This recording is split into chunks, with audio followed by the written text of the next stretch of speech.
E a esta proposta acrescentamos agora outras que podem constituir-se numa visita aos tesouros das catedrais. Mas para nos falar sobre esses tesouros está hoje connosco o Dr. Fernando António Batista Pereira. Cumprimento, muito boa tarde. Muito boa tarde. Obrigado por estar neste programa.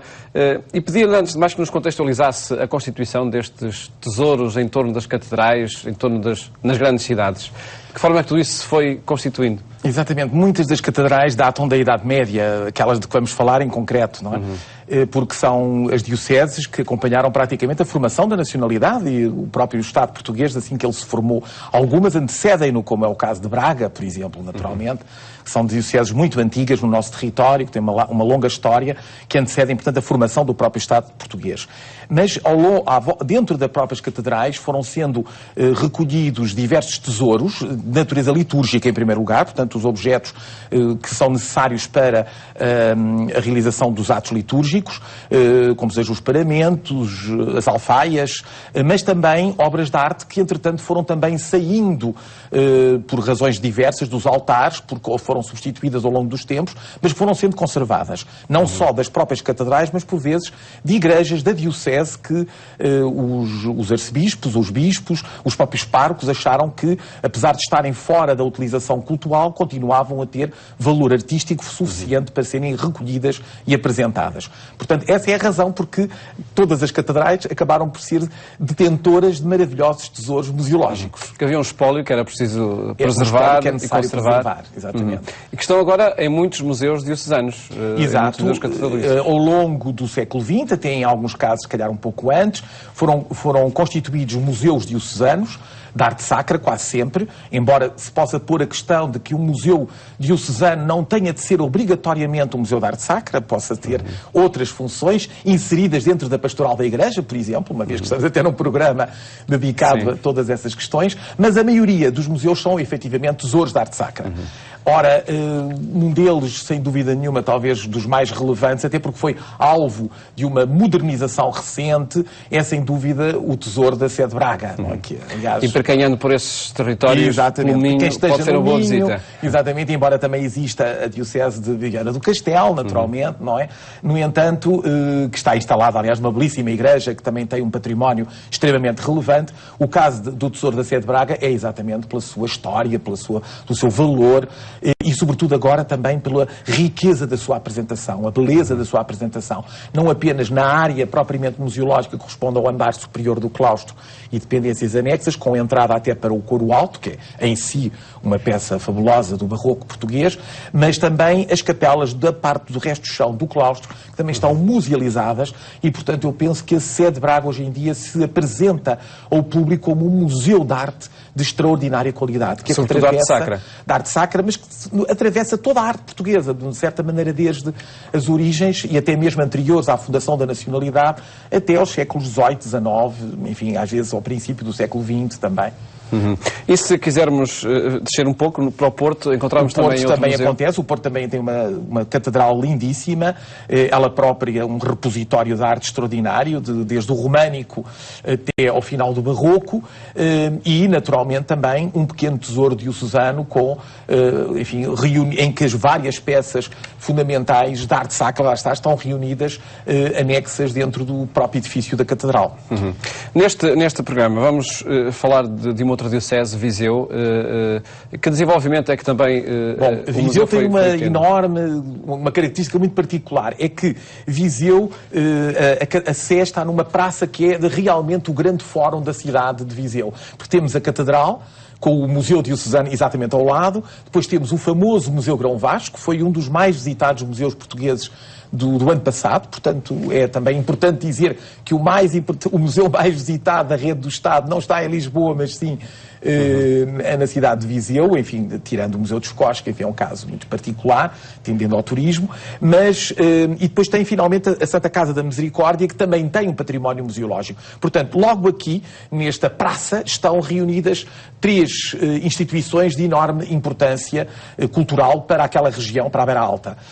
E por isso mesmo atraem, no fundo, todos os grandes visitantes da cidade. Os visitantes da cidade vão à Catedral, vão ao Museu Grão Vasco, vão à Misericórdia, e é muito bom que também vão visitar o Museu Diocesano. Também, se pensássemos há 30 anos atrás, o museu não tinha as características como acontecia também com Braga. Por exemplo, Braga, há 30 anos atrás, quando visitávamos, era uma espécie de armazém de objetos, todos eles preciosíssimos, mas sem contarem histórias. E neste momento, de facto, contam histórias e ajudam-nos a perceber muitos aspectos da vida diocesana e do património religioso ele próprio.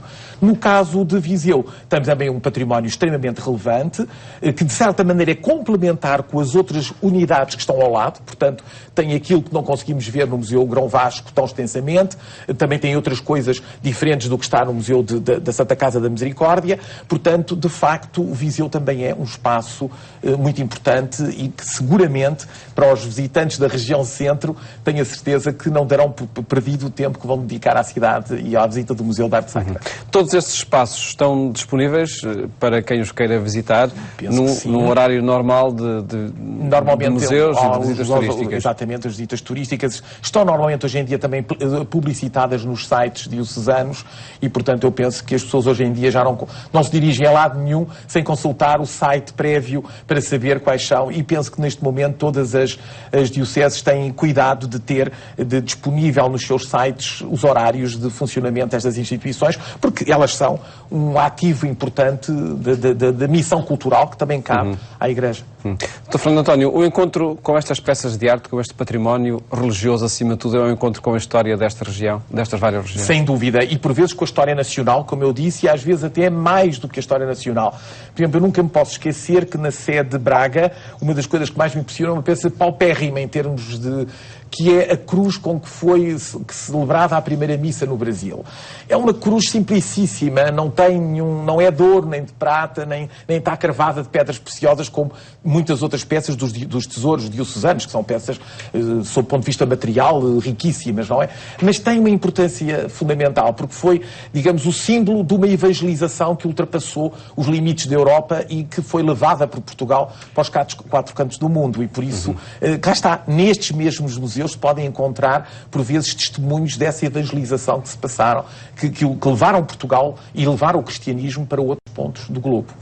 Fixando-nos ainda na região mais a norte de Portugal, há muito trabalho ainda a fazer para que o património de arte sacra, o património religioso, possa estar ao dispor de quem o queira Neste ver. momento, e até já há teses universitárias que estudam a realidade dos museus de arte sacra espalhados por todo o país, mostram que as pequenas comunidades têm, por vezes, tanto interesse na preservação dos seus patrimónios como as autoridades diocesanas o vão manifestando.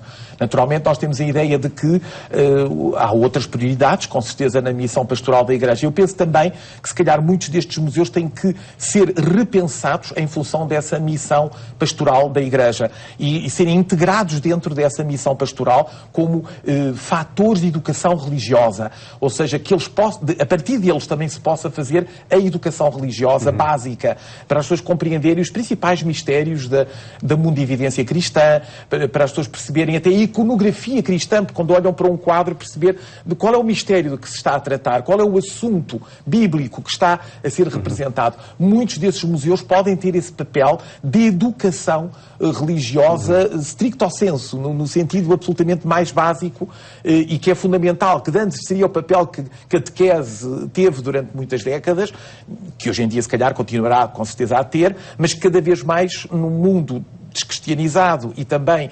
desreligiosizado, portanto, em que a religião não conta muitas vezes para a vida das pessoas, é fundamental que esses museus também desempenhem esse papel educativo, por assim dizer. E educar, neste caso, será também levar as verdades fundamentais do cristianismo a toda a população. E estando à disposição, portas abertas para quem o queira visitar, é já um primeiro passo. E é um momento também para transformar as férias num enriquecimento cultural. Sem dúvida que sim. Voltaremos a encontrar-nos também por isso, porque as férias podem ser transformadas em enriquecimento cultural, novamente aqui com o Dr. Fernando António neste programa.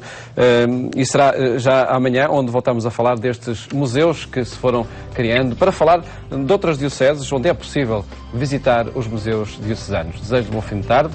Até amanhã, se Deus quiser.